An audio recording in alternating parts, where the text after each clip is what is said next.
Welcome to this Vision Q&A. I'm Gloria again, those of you who don't know me, and I've been helping people see without glasses since 1978, which is, what, 45 years now. It's been a really wonderful 45 years, and it's just always learning more, always just love seeing people seeing. And I just started a new program 9 months ago called the Supersight Squad, and it's based on other formats I've used in the past with certain types of group coaching I've done, but it's just wonderful because now 9 months later, the people who started then, there have been people who coming in since then. I've added a couple extra cohort groups along the way that have blended in with the original group, but that group that started then, they're all really at this place in their vision where they're really getting it now, and it's just, I wanted to show you a little clip of one of the people in the squad so you can kind of see that. If I can share my screen here. So my vision has been very good the last couple of weeks. I'm doing mainly without glasses, and when I'm getting up in the morning, it's very sharp. So there's a little bit of astigmatism and double vision, but it's really sharp. So normally I get along without glasses, and yeah, I'm very happy because it feels so good and it's so easy to see. There's no effort, and sometimes I just enjoy looking at things because it's fun. Yay. And yeah, I feel it in my heart that I'm going to be at 2020 soon. So maybe at the end of the year, it depends on the double vision, and so. But yeah, I'm absolutely convinced that my eyes have now made the shift, and my vision habits are at the point where I'm using my eyes as if I were as if I had perfect vision. So it's just a matter of weeks or months that will be perfect, and that feels really good. It's so much joy if you can just watch things and all the shifting, everything gets clearer, and that's really a very joyous time of my life. That's why I love what I do. I just love it. I love to see people seeing and the joy that you can see it in their eyes, right? If you can see his eyes, you can see when he's starting to see, really seeing now. And you didn't see a before picture, so you didn't know what he looked like before, but it's a very different look in the eyes when people are seeing clearly, and it's really exciting. So they're all getting, this kind of, they're over the hump where they just now know they're going to have the vision because it's easier to see more clearly than it is to see blurred, you know. So they don't have it all the time yet, but they have it. It's not like little tiny momentary flashes of clarity. They're now having, most, in his case, it's clear most of the time, and it doesn't goes out a little of the time. And some other people, it's like, maybe hours at a time or minutes. It's longer period than and the baseline is so much higher. So it's just, that's why I like what I do, because it's measurable, it's obvious, it's kind of like publishing something, like published books as well, and it's like you can see the results, it's like, okay, it's like to have something very measurable. It's not something like, oh, I think that herb is helping me, but I'm not sure. It's like you see better or you don't. It's really obvious. So that's why I like this work. So how does it work, and how do they get to that point? And there's very definite steps for that, and the steps that you take at a beginning level of vision improvement are very different than what you would take at another level of vision improvement. So let's see if I can find, if I go back to Gloria, there was a question on, did he start with 2020? Like, what was his prescription? Do you remember? Oh, he was in 2020. He was being more in he'd been working on his vision for, he sent me an email about it just recently as well. But for many, many years, like 10 years, he's been trying to fix his vision. He's been going to different teachers and reading YouTubes and reading every book about it and trying on his own to improve his vision. He was wearing glasses all the time, and he needed him to see this computer even as well as to see in the distance. He was nearsighted, so he had trouble. His main trouble was in the distance, but the computer was too far for him to see without glasses when he started out. So I don't remember what his prescription is. Actually, I should finally find that out. And just before I probably showed his video, I should probably found that out for you. But I would think it was somewhere around 3 or 4 diopters or somewhere in that range. I don't think it was a real high prescription of 6 or 7, but it somewhere between 2 and 4 diopters. Was it 2? It might have been 3, 4, something like that. Minus. So it was that's yeah, I hear some background noise. If you're not speaking, could you please mute yourself? If you don't know how to mute yourself, there's a little button. Beverly, maybe you could mute people. I've got it. Thank you. Okay. It's just kind of gets in the way. So how does it work? Basically, is that a basic understanding about vision is that vision is 9/10 mental and only 1/10 physical. And what that means is that what causes your eyeball to change shape? The eyeball is changing shape constantly to focus near and far. To see something far, your eyes somehow focus in the distance. You look at something close, their eyes focus close. What tells them to change shape, to focus, what causes it physiologically to change shape are the muscles on the outside of the eye. To see close, the eye has to have a longer focal distance from the front to the back of the eye. To see far away, it has to have a shorter focal distance from the front to the back of the eye. For light to focus, it requires a different focusing distance. And so the eyeball changes shape to make that happen. And these muscles on the outside of the eye are constantly changing the shape of the eye to facilitate that. To see far away, these 4 muscles will contract, pull the eyeball into a far focus. To see close up, these 2 muscles will contract to put the eye in a close focus. So they're constantly changing shape to focus near, far, near, far. Well, what tells these muscles to contract? If you think about it, a muscle doesn't have anything in its makeup that allows it to make that decision. The only way a muscle is going to contract is if it gets a command from the brain to focus. So in the case of the eye, what's causing the different muscles to focus at different ways, to contract in different ways, is where your attention is. So as soon as your attention goes out, the brain sends a command through the nerves to the muscles to focus your eye in the distance. As soon as your attention comes to something close, a different command is going to those eyeball to focus it close up. Those muscles can't decide to contract by themselves. They can only contract when the nerves are giving a command to do that. And the nerves, in the case of vision, are controlled by the unconscious focus. Where are you focused?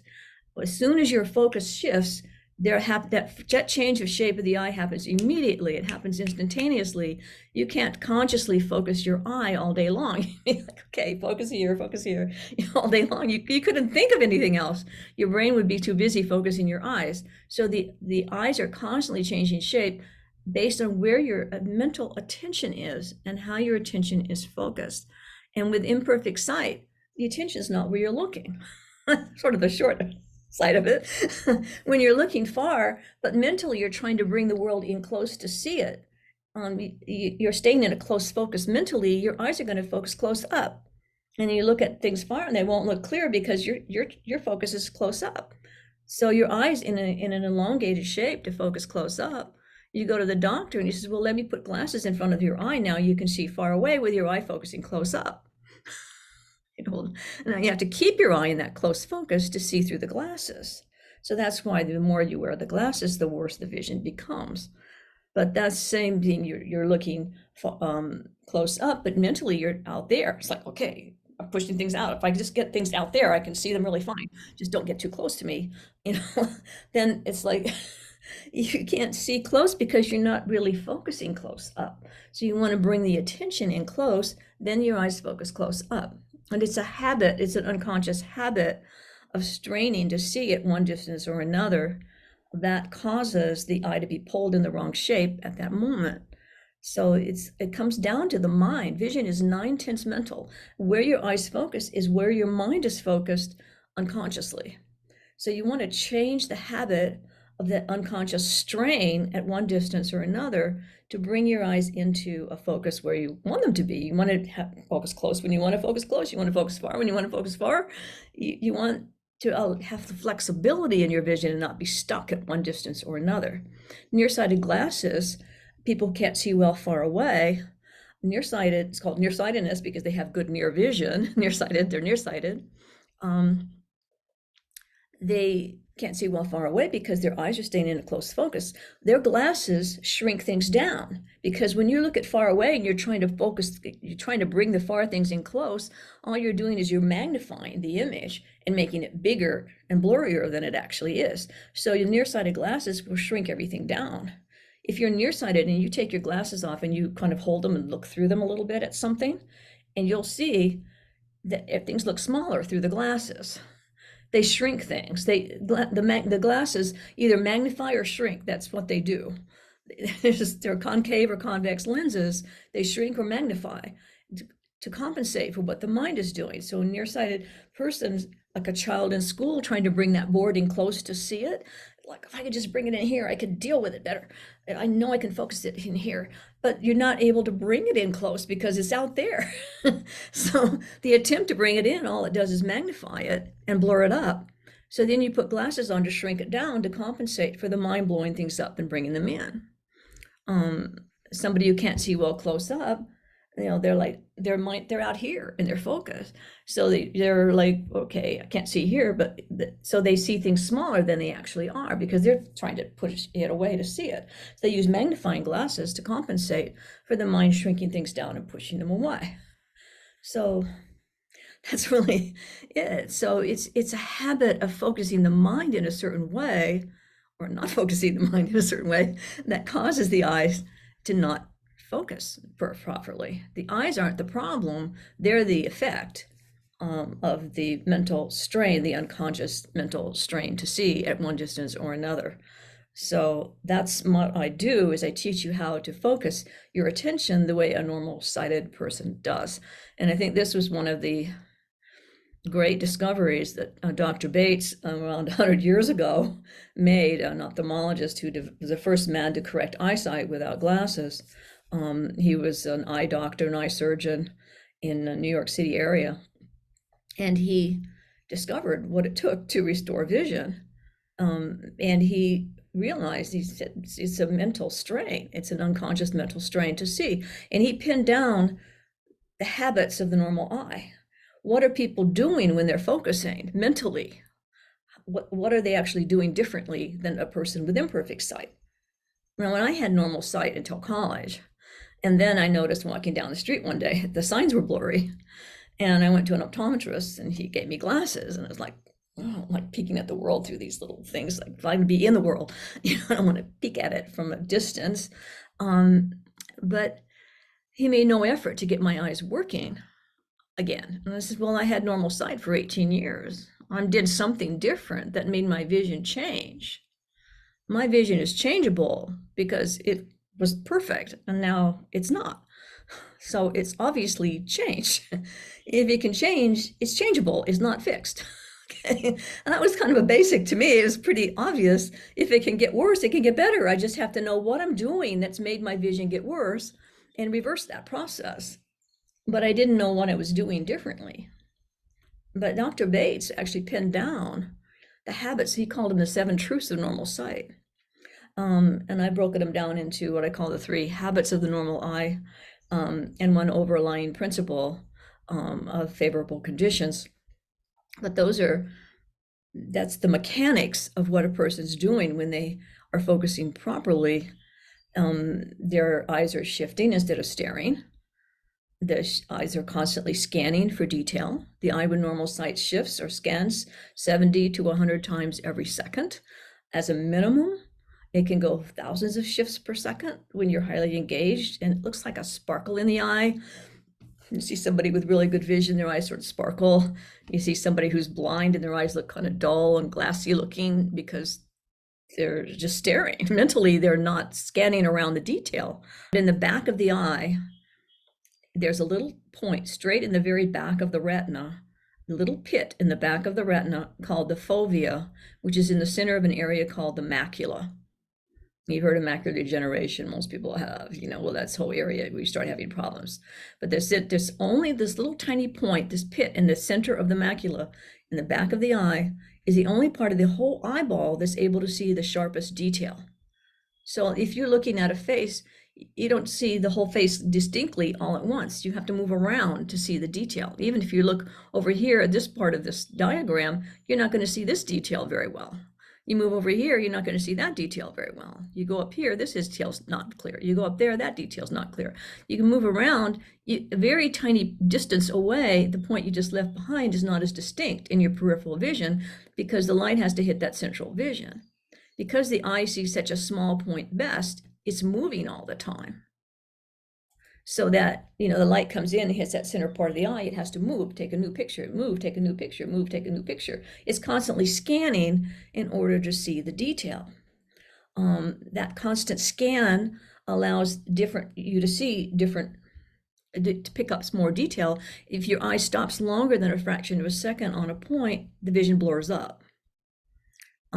It's like kind of like overexposing a camera. We don't have those kind of cameras anymore too much, we're using our phones, but the typical, you overexpose that plate, you're not going to get a better picture.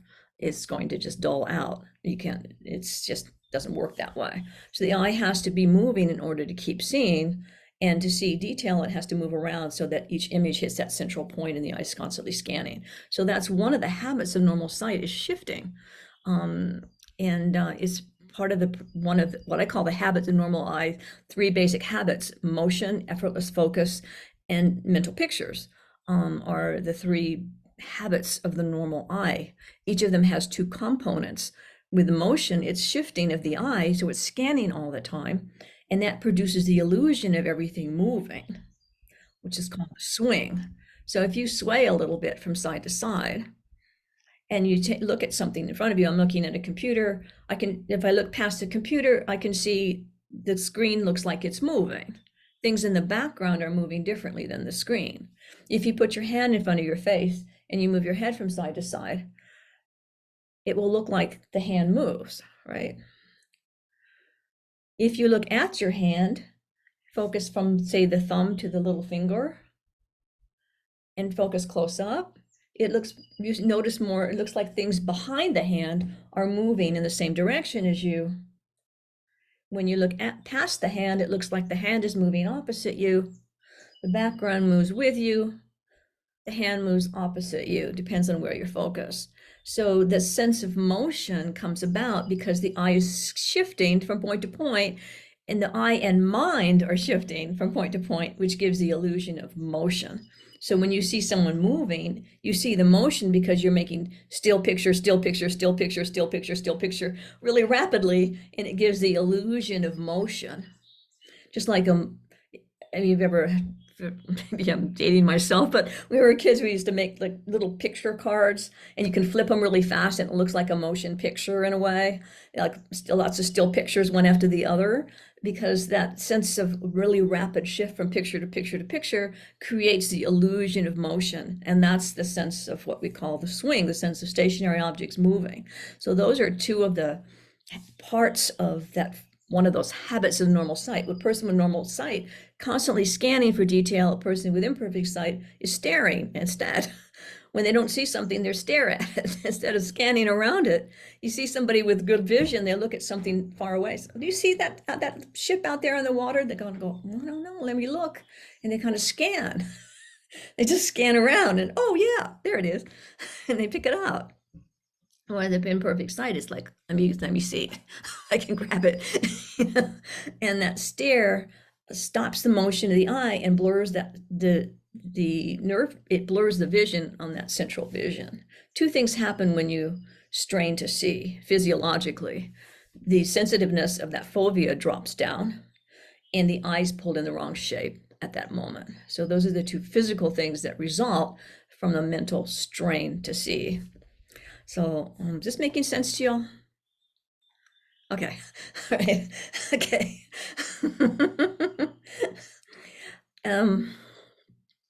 So that's one of the habits of normal sight, and that's usually where I start with people because it seems to make more change if you begin to reestablish that sense of motion first. So that's the first goal, and that first level of vision improvement is to get that sense of motion really established so the eyes are scanning all the time instead of staring, and there's other things that go along with that. The second habit of normal sight is what I call effortless focus, and it's a mixture of two different parts. One is is rest, that there's never an effort to see. When you don't see something with normal sight, there always be things beyond your range of sight. And when you have normal sight, you still have things you can't see. They're too small, too far, too dark to make out. Well, what do you do when you look at something that you don't see clearly? That makes the difference. Is your vision going to get better or worse? When you are looking at something you can't see perfectly, or that you want to see, if you strain and stare and stop, and you will actually lower the vision by doing that. But a person who keeps their vision has a different habit. When they look at something they can't see, they relax more. They scan and they start to imagine detail. I wonder what that is. Oh, maybe I don't know what kind of tree that's on that hill. It could be this kind of tree. It could be that kind of tree. They just kind of scan, they lean back. They lean back physically out sometimes. You'll see them even doing that. But there's a sense of letting go more and letting the light really come in instead of trying to go grab the light to see it. It's a totally different approach. And that's what makes the difference. Is the vision going to get better or worse? Because did you start with normal sight? Put it in the chat. Did you have normal sight at one time in your life? Say yes if you ever did. I'd like to see that. Just glance at this for a minute. If you know how to. Yes. Yeah, got a few yeses. Yeah, yeah. Yeah, yeah, yeah. Okay. Yes, in childhood. Yeah, there we go. Yeah. All right. So what happened? It changed, right? Something changed. So somewhere along the line, you started straining to see instead of, using the habit of letting go, relaxing, scanning, to see. There was a shift. I want to see that. I need to see that. What's on that board? I need to get that information. It's like, oh, I better try. And that's where it starts that downhill approach. Yeah.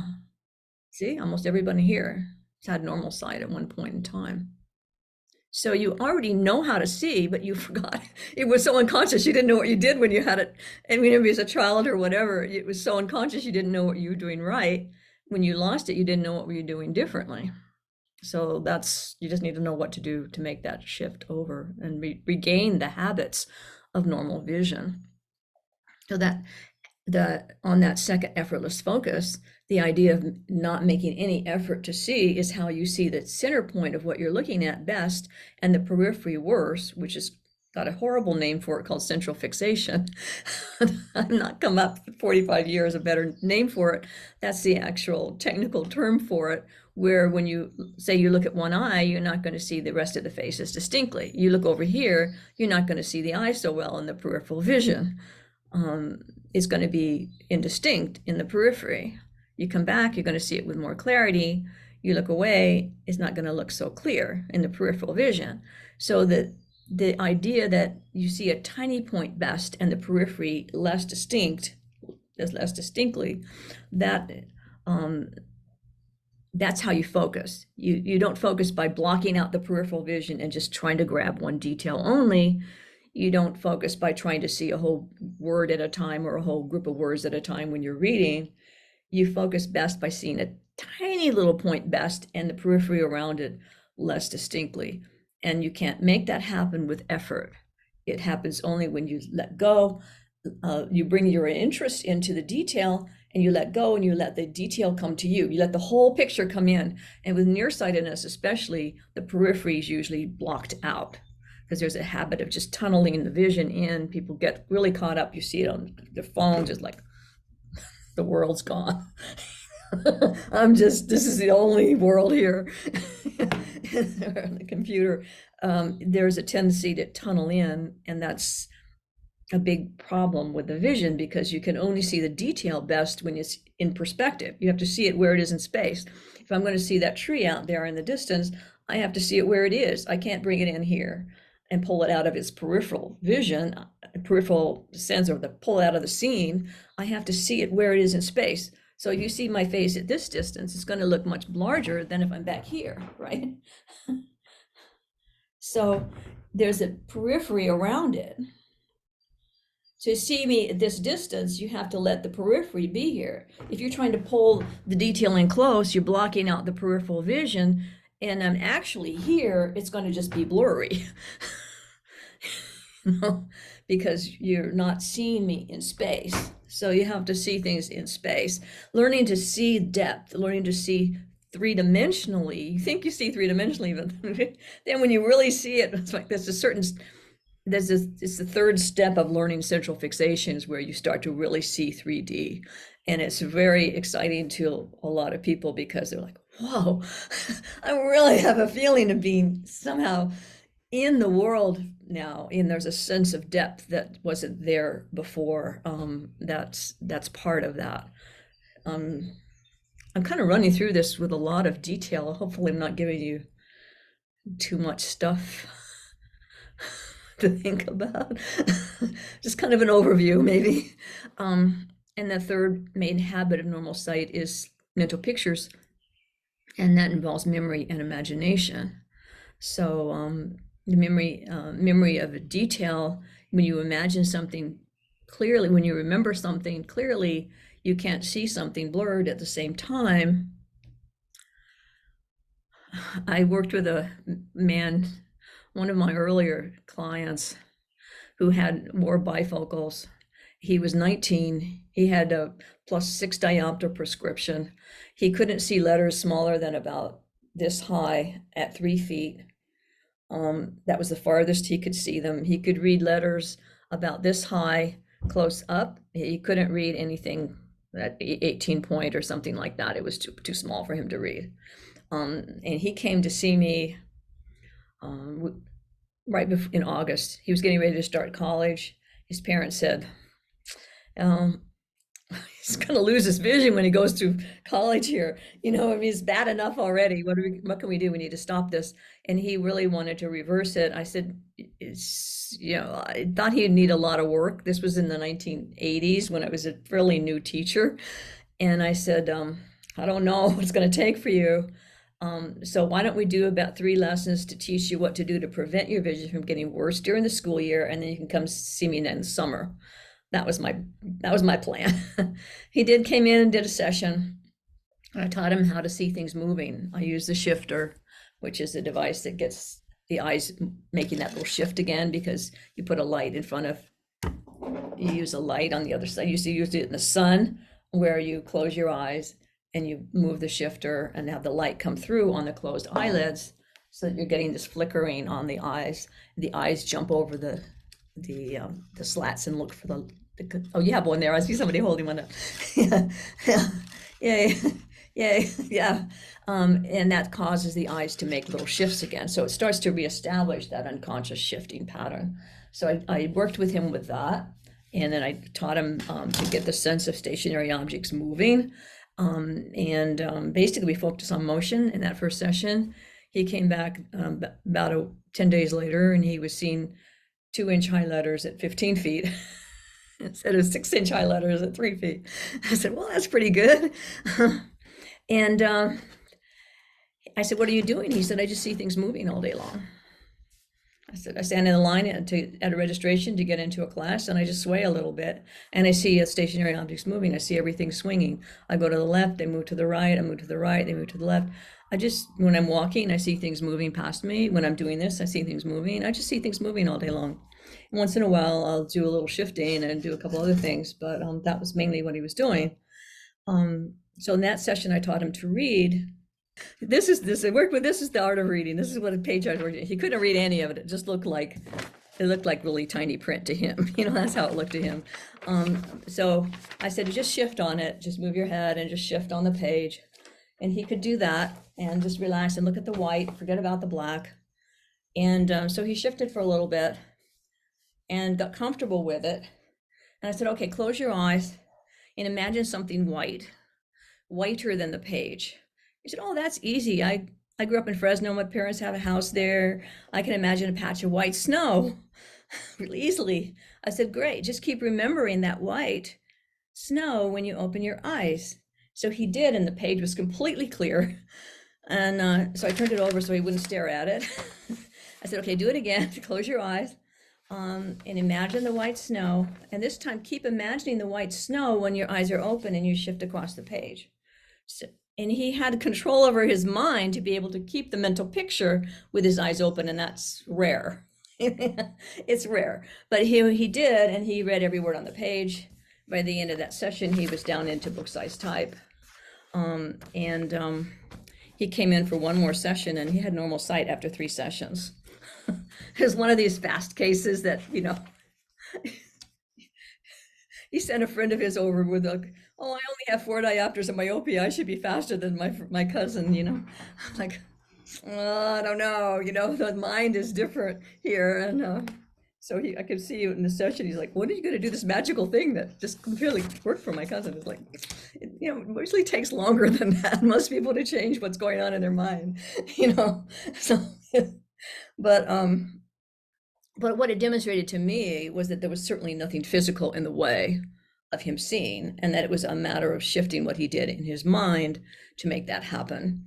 And if it can happen that way, then clearly there's nothing physiological that's standing in the way of that.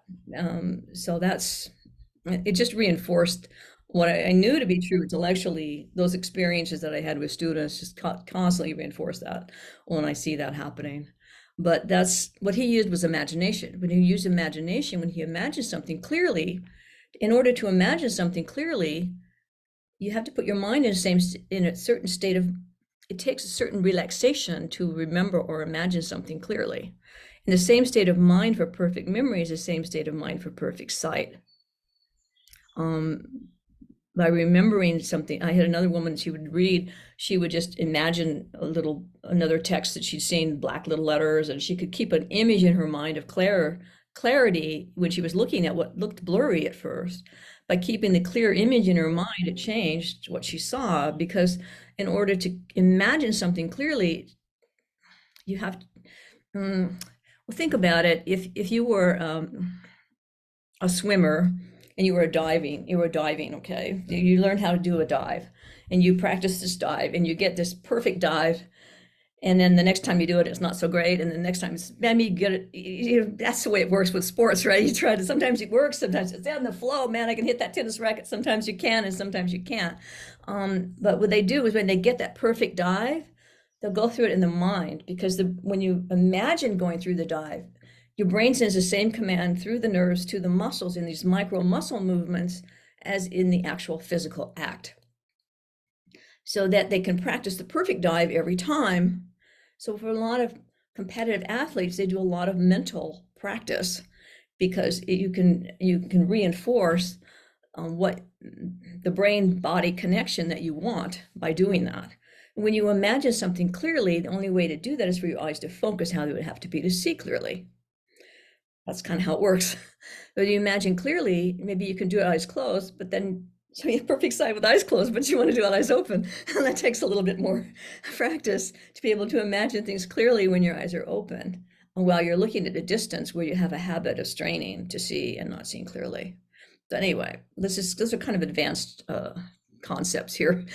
I don't usually teach them in a basic thing like this, but those are the three basic approaches to bringing the vision back. And each of those has two components. So you could take somebody who's great with memory, somebody else is great with imagination, somebody's great with motion or shifting or swinging, or somebody's good with central fixation, or the sense of just letting go and seeing from the back of the head instead of reaching out to try to see. That feeling of rest, it allows the vision to clear up. And in fact, that fellow I was showing you, Jens, earlier, that's what he uses, feeling of just being in the back of the head and letting the light come in instead of reaching out to try to see it. That sense of seeing from the back of the head and opens up the peripheral vision, opens up the sense of things moving. That's what transformed his vision in his case. So different people have different anchors that work for them. So you find out what approach is going to work best for this person and what approach is going to work best for that person, to get you back to 2020. But that's the routes back. And then what you're after is getting the mind into the habit of looking without strain. You have to focus your attention and with no effort. So you break it down into the components. So that means you're shifting your set of staring. That means you're seeing the central point different than the periphery. You're seeing both there. There's some basics that you breaks it down into. There's one overall principle, which I want to just mention, which is what in Dr. Bates' 7 Truths of Normal Sight. It's one of the 7 truths. It's not one of what I call the 3 habits of normal eye. It's sort of a different approach. It's an overall principle about what it takes to see, and that's the principle of favorable conditions. And my students, by the time they're finished their orientation session in the Super Sight Squad, for example, we do a 3-week orientation session. They've got, for the new cohorts, they understand this principle, and they find what is favorable for me to make change, because with normal sight is not normal all the time. Anyone with normal sight, there are moments when they don't have perfect sight. And this is what a major discovery Dr. Bates made by using the retinoscope and testing thousands and thousands of people in different conditions. In one case, he tested 20,000 school children in 1 year.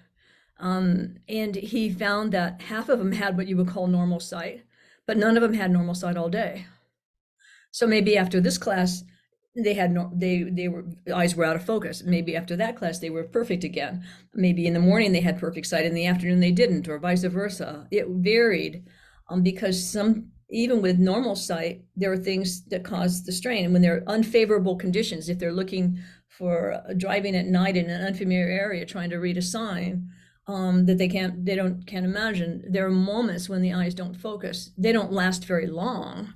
They often don't even know that their eyesight's gone out of focus, but eyes are always seen perfectly under favorable conditions. But most of the conditions for a normal sighted person are favorable. If you're in imperfect sight, most of your conditions are unfavorable to see clearly. But what I'm looking for is, where's that favorable condition where you can change the mental habit of strain? So that's the first thing I look for, is where can we make that change? Where we want to, then you can expand on that. Once you know how to see and you've had experience clearing up your vision willfully, where you can consciously see things sharpen up, then you can start expanding that to where more and more conditions become favorable for you. So that's the concept that's why I don't recommend people take a test card and stick it 20 feet away and start straining, trying to read the top line, because it's not a favorable conditions for most people who are nearsighted. At that distance, it's just too hard for them to give up the strain. But you bring it in close where maybe they can read the bottom line or the next to the bottom line on a chart, but not so clearly, maybe just a little bit out of focus. That might even be here, or it might be out here, wherever, depending on the vision. Then you often can make change, because it's just a little bit of a stretch to relax to that distance, whereas trying to do it all the way out across the room is too much. So we look for the favorable environment, the favorable objects, the favorable lighting, the favorable situation where you can see change in your vision, where you can see things clear up. So that's the first step, is to produce the clarity, to produce those flashes of clarity.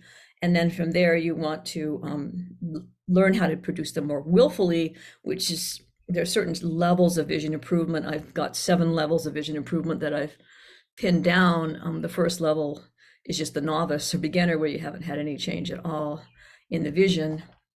And so the first goal on that is to get the motion going, to get things, to get to start to see flashes of clarity, even though you have no way of producing them yet. And then that second level is the flashes of clarity, where you are getting clarity in the vision, but you still don't know how to produce it.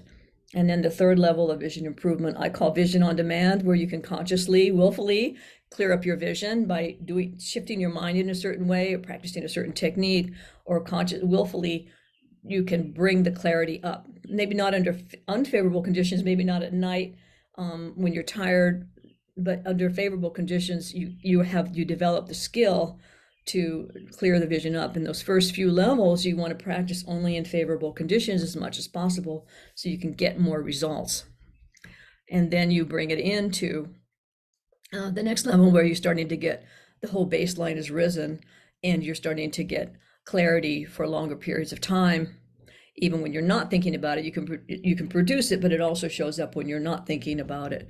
And then you extend that period of time till you get to the level right before, normal sight I call vision better than not, where your vision is clear most of the time, it just goes out, you have flashes of imperfect sight instead of the other way around. So then you take that into unfavorable conditions and you practice bringing the clarity up there. I'm throwing a lot of stuff at you. Just too much? You getting it? Okay. Just giving you a really quick overview of what it takes to fix vision. But it's a pretty detailed overview.